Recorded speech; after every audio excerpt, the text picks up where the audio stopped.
इसी से रिलेटेड एक क्वेश्चन है कि मैंने जहां भी देखा इस तरह का रेडिकलाइजेशन जब बढ़ा है तो उसका सबसे ज्यादा शिकार महिलाएं हुई हैं, औरतें हुई हैं। चाहे वो कश्मीर में हो या फिर संदेश खाली हम्म में हो या जहां इस तरह के इस्लाम के नाम पे रेडिकलाइजेशन में खास करके मैं दो तरह का इस्लाम देखता हूं। एक जिसका रिप्रेजेंटेशन याना मीर करती है, शैला रशीद करती है, बहुत मतलब आउटबाउंड प्रोग्रेसिव वगैरह है।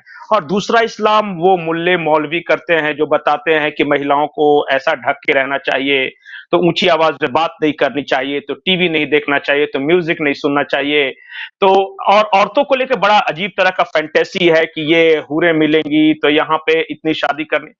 मतलब ये डिफरेंस क्यों है? मतलब कि जो बाहर के लोग हैं जो कि इस्लाम को बहुत ज्यादा नहीं पढ़ते या नहीं जानते, वो देखते हैं कि ये दो तरह का इस्लाम कैसे। एक हम सऊदी अरबिया का देख रहे हैं, जो वहां भी जो प्रिंस है वहां के, वो अपने यहाँ कैसे उसको मॉडिफाई मॉडर्नाइज करने की कोशिश कर रहे हैं। महिलाएं ड्राइविंग कर सकती है, हमने देखा वहां टेम्पल्स बन रहे हैं। और एक यहाँ वाले जो हैं जो so called we call them converted, कि वो नए नए बने हैं इसलिए वो उनको ज्यादा प्रूफ करने की जरूरत है। आप भी ये हम्म डिफरेंस फील करती हैं क्या, या सिर्फ ये मेरा 100%। ऑब्जर्वेशन है?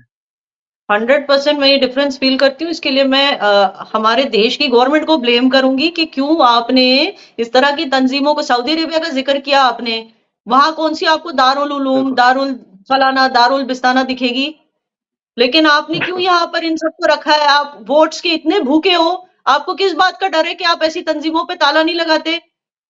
जिस देश में मेजॉरिटी हिंदू रहते हैं, वो हिंदूज जो हैं वो आइडल वर्शिपर्स हैं। आप वहां एक हिंदूज के बीच में देवबंद, देवबंद, देवबंद का मतलब आप समझो, व्हाट इज देवबंद? देव को यानी बंद। जो देव की पूजा बिल्कुल बिल्कुल। करते हैं उसको बंद करने वाले। आप हिंदुओं के बीच में देवबंद नाम की इंस्टीट्यूशन कैसे चलने दे सकते हैं? ये कहाँ का कॉमन सेंस है कि आप इस तरह की तंजीमों को आप चलने दे रहे हो? कोई तबलीगी है, कोई ये है, कोई वो है। आई मीन व्हाट, मेरी फैमिली से भी कुछ लोग हैं जो इसमें है, but I think it is nonsense. Because Quran पाक में इस तरह की जमातों का जिक्र ही नहीं है। तो जो कंट्रीज इस्लाम को प्रॉपर तरीके से चला रही हैं, चलने दे रही हैं, रादर, इसमें चलाने वाली बात नहीं, ये इबादत की बात। जो इस्लाम जो कुरान पाक में है, जिसके गलत गलत इंटरप्रिटेशंस नहीं हुए हैं, अब आपके ऊपर है। देखिए, आप जो है गीता को किस तरह से फॉलो करते हैं ये आपके ऊपर है। लेकिन अगर आपने ऐसी बिल्कुल। तंजीमें खुलने दी देश में जिन्होंने कृष्ण के बताए हुए विजडम को उल्टे तरीके से यूज किया, जो द्रौपदी जी के साथ हुआ उसको उल्टे तरीके से यूज करके बताया कि हम्म। औरत का वस्त्र हरण करना ठीक है क्योंकि द्रौपदी का भी हुआ था, या किसी ने ऐसे बताया कि बिल्कुल। 16,000 बीवियां रखना ठीक है क्योंकि कृष्ण देव का भी हुआ था, ऐसे ही हुआ था। लेकिन हम्म। अगर आपके सनातन धर्म को, आपके क्यों, हम सबके सनातन धर्म को अगर कोई गलत तरीके से इंटरप्रेट करे और ऐसी 100 जमातें अपनी 100 तंजीमें खोल के उसमें हजारों लाखों लोगों को एनरोल करने लगे, तो हिंदुज्म की क्या हालत हो जाएगी? सनातन धर्म की क्या हालत हो जाएगी? बिल्कुल। आपने सोचा है कि? तो ये चीज जो है, देखिए, सनातन जो है घर में दादियां अपने बच्चों को सिखाती हैं, रामायण बैठ के पढ़ती हैं, महाभारत बैठ के पढ़ती हैं, बच्चों को गीता बैठ के पढ़ती हैं, उनको सिखाती हैं कि देखो कृष्ण ने जब अर्जुन से ये कहा था तो इसका मतलब ये है। लेकिन इन तंजीमों में रैडिकल जो मर्द होते हैं वो बाकी युवाओं को रैडिकल तरीके से कुरान सिखा रहे हैं। Are you understanding my point? My question to बिल्कुल। यू बिल्कुल। इज, जब आपने हिंदुइज्म को रैडिकल नहीं होने दिया, ओके, कई हिंदू हैं जो काउ लिंचेस के खिलाफ आवाज उठाते हैं कि ये गलत है, आप इंसान को कैसे मार सकते हो इस तरह से, अगर उसने तस्करी की है तो उसके खिलाफ आप एक्शन लो, लेकिन मार कैसे हिंदुओं ने बिल्कुल। जब आवाज उठाई है, हिंदुओं ने सती के खिलाफ आवाज उठाई है, हिंदुओं ने कई चीजों के खिलाफ आवाज उठाई है और दहेज प्रथा, अपनी रिलीजन को रिफॉर्म बाल किया है। विवाह। हाँ बिल्कुल, डाउरी, बहुत चीजें, कास्ट सिस्टम। जब हिंदूज अपने चाइल्ड रिलीजन को मैरिज। रिफॉर्म, अपने अपने हिंदुइज्म को बचा रहे हैं, सनातन को बचा रहे हैं रेडिकलाइजेशन से, तो यही हिंदूज मिलके इस्लाम को क्यों नहीं बचा सकते? क्योंकि हमारे देश में सबसे ज्यादा मुस्लिम्स तो इंडिया में रहते हैं। तो क्या ये हमारे हिंदू भाई बहनों का फर्ज नहीं है कि इस्लाम को भी बचाएं ऐसी तंजीमों से, ऐसे रिलीजियस लीडर से? इनको क्यों आप फलने फूलने देते हो? ये किसकी गलती है? जमात नहीं। इस्लामी को बैन किया अमित शाह साहब ने अभी बयान दिया कि जमात इस्लामी बैन हो गई और 5 साल, ये 5-5 साल की किश्त क्यों? हमेशा के लिए बैन कर दो। और सिर्फ जमात इस्लामी क्यों, कितने सारे ऐसी तंजीमें हैं, बैन कर दो ना। जी। हम्म।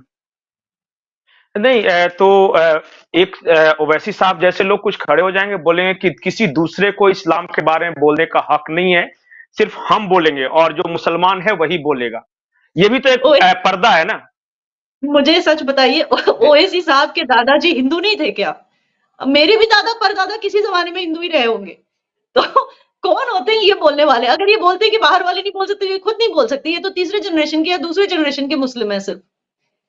तो देखिए, एक होता है इस्लाम, एक होता है पॉलिटिकल अरबाइज्ड इस्लाम।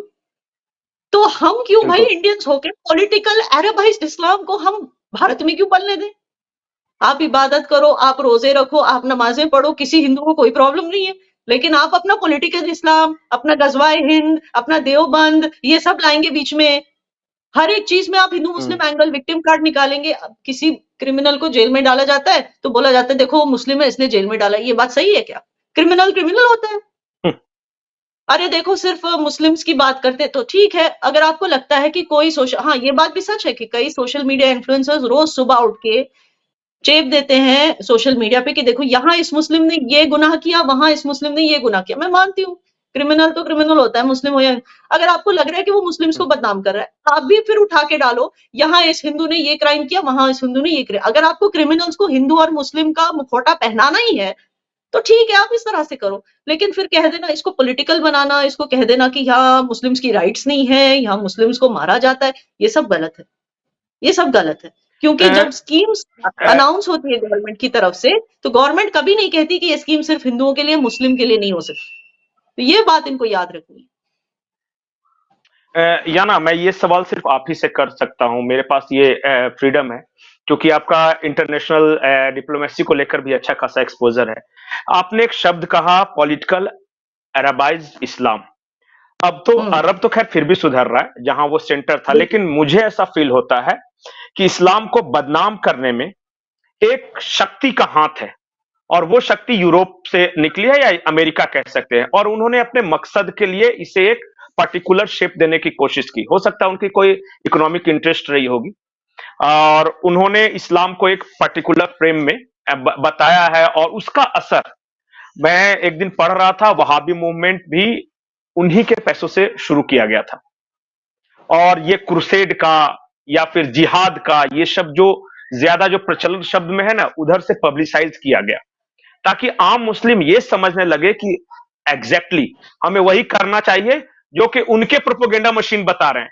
प्रोपोगेंडा मशीन भी यूरोप के, मतलब वो दुनिया पे राज करने के लिए उन्होंने जो भी सिस्टम तैयार किया उनके, और उसका हमारे देश में भी पड़ा है, एशिया के मुस्लिम में भी पड़ा है, क्योंकि हमने ये फील किया है कि अंग्रेजों के आने के पहले या 1857 से पहले यहां जो इस्लाम था वो रसखान दिखते थे, हमें कबीर दिखते थे, हमें वो सूफी म्यूजिक ट्रेडिशन कश्मीरियत दिखती थी, हमें मैंने बताया दारा शिको वगैरह दिखते थे।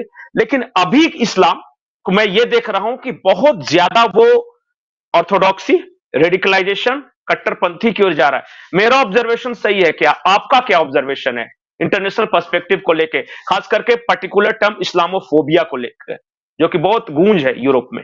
देखिए, इस्लामोफोबिया तो होगा ही ना अगर मुस्लिम्स हर जगह वन साइडेड सिलेक्टिव आउटरीच करेंगे। फॉर एग्जाम्पल, हमास ने जो किया उसको कंडेम नहीं करेंगे, सिर्फ फलस्तीन में जो हो रहा है उसको कंडेम करेंगे, तो फिर इस्लामोफोबिया होगा ही।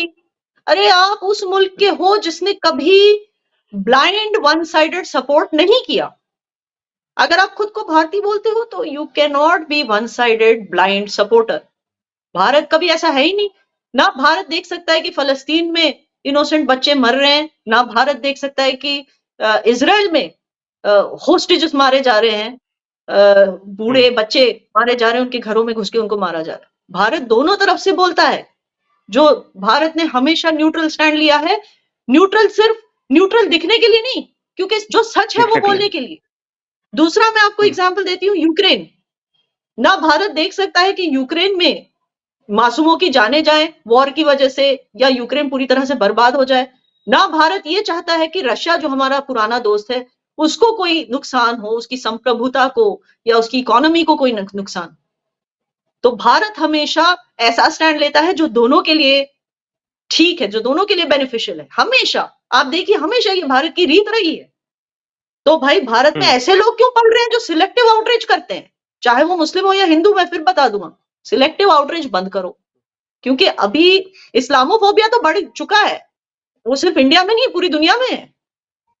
अब अगर हिंदू नहीं चाहते कि हिंदू फोबिया भी बढ़ जाए तो they have to stop, because social media पे ये बहुत ज्यादा हो रहा है, वन साइडेडनेस। पंकज जी, ये आपने भी देखा है, हर चीज में जो है जिस तरह से मुसलमानों को बदनाम किया जा रहा है, इट इज अननेसेसरी। जहां जरूरी है वहां बोलो, जहां नहीं जरूरी है, हर चीज तो एक्सट्रीमिज्म नहीं होती ना। हर मुसलमान आपकी बेटियों को कन्वर्ट करने के लिए नहीं बैठा है इधर। हर मुसलमान तो मतलब आपको कन्वर्ट करने के लिए या इंडिया को इन्वेड करने के लिए या गजवाई हिंद करने के लिए नहीं बैठा है। ओके, और हर मुसलमान मोहम्मद शामी या एपीजे अब्दुल कलाम नहीं बन सकता। बहुत सारे नॉर्मल मुसलमान हैं, नॉर्मल जिंदगी जीते। आप हर किसी को जजमेंटल चश्मे से देखो, ये सब बंद कर दो। वरना जैसे इस्लामोफोबिया बन गया है, आज हम लोग क्यों जूझ रहे हैं मुस्लिम्स इस्लामोफोबिया से? हमें कहीं का वीजा मिलना मुश्किल होता है, ये सारी चीजें। Why are we facing this? हमारे आज कुरान पाक को, हालांकि कुरान में कुछ गलत नहीं लिखा, जो भी लिखा है उसकी गलत इंटरप्रिटेशंस है। कुरान पाक सचमुच पाक है, लेकिन उसको जलाया जा रहा है। हमारा दिल दुखता है ये सब देखकर, लेकिन क्यों? Can we blame those people? उन्होंने देखा है कि अरब कंट्रीज से रेफ्यूजीज आकर किस तरह से उनकी बहू बेटियों को ट्रीट करते हैं, किस तरह से वहां चोरी चकारी ड्रग्स का बिजनेस करते हैं, उनके रास्ते गंदे करते हैं, उनके यहाँ शॉप लिफ्टिंग करते हैं, उनके यहाँ सिग्नल तोड़ते हैं, हर एक चीज जो बुरी है वो करते हैं वहां जाकर। तो जाहिर बात है वो मुसलमानों से डरेंगे, और ऊपर से शरिया डिमांड करते हैं उनकी कंट्रीज में जाकर। खुद रेफ्यूजी बन के चले जाते हैं अपनी कंट्री से, फिर वहां जाकर शरिया डिमांड करते हैं। जाहिर बात है वो इस्लामोफोबिया तो होगा फिर उनको। So this is not something. लेकिन पंकज जी, एक और चीज है, वी शुड स्टॉप। जो हमारे देश में हो रहा है ना, उसके लिए हम बाहर वालों को ब्लेम करना बंद करना चाहिए।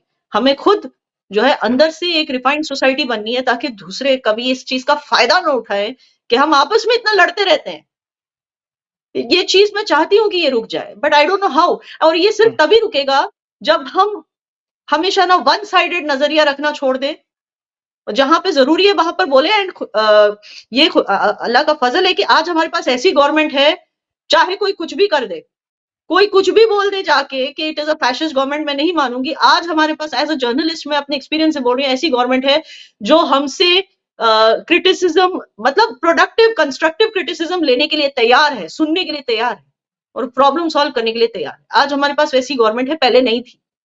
पहले ऐसे लोग थे जो डेमोक्रेसी के नाम पे भी राजा ही चला रहे थे। जी।